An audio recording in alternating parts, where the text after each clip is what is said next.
In 1995, when I first started investing, I had $1 million that I had gotten from the sale of my business and a portion of my business. And I had just begun to learn about Buffett and Sons, and I decided I would invest this money in the equity markets and I wanted to grow it and scale it and see what would happen. So out of the million, I put 40,000 into four Indian stocks. So I opened a brokerage account in India in 95, which was quite a convoluted process then because it was just, there was no demat or anything at that time.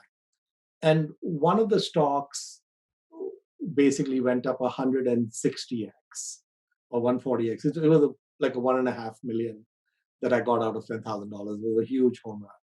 And when that happened in 2000, the other three stocks were either flat or down. They hadn't done much.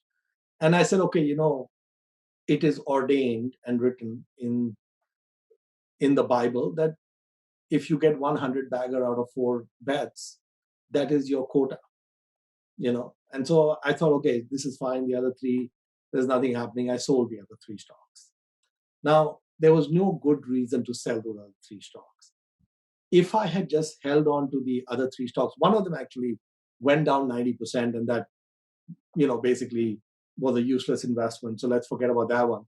But there were two others in my portfolio that one went up from the time I bought it till today, 500x, and the other one went up about 150x.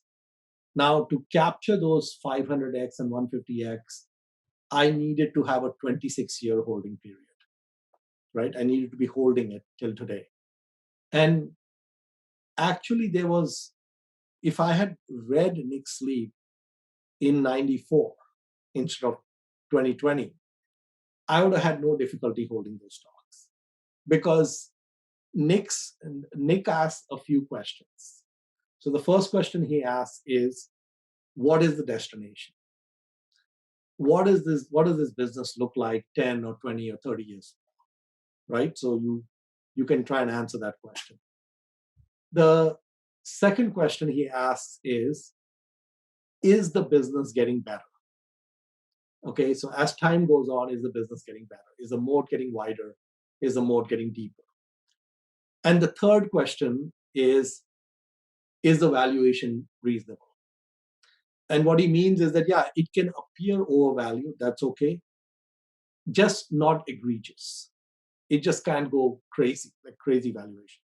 So these other two stocks that I sold, one was Kotak Mahindra, which is actually now my broker. And I had only invested out of $40,000. I only put $2,400 into Kotak. And I put the 2,400 to Kotak almost at the last second because they were my broker. And I had a lot of interaction with them, getting the account set up and talking to different entities, different people.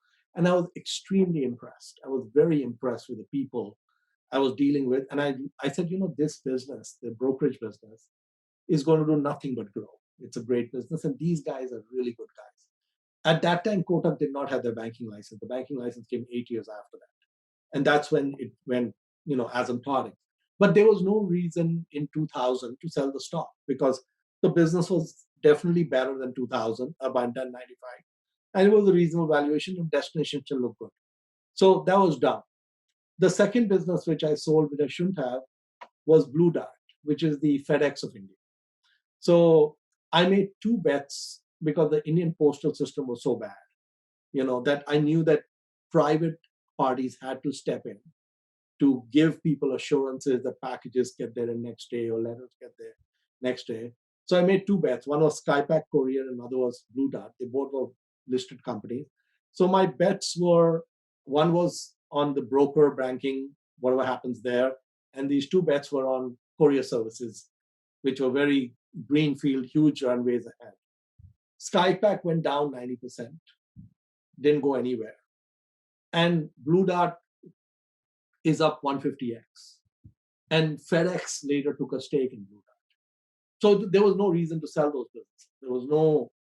It was the destination looked good, the valuation reasonable. So what I've learned now from Nick Sleep is that basically buy great businesses run by great managements, but don't sweat the intrinsic value. So don't worry about, oh, this is worth 100 million and now it's trading at 120 million. No. What you want to ask is, what is the destination? And the entrepreneur is not selling, so why are you selling?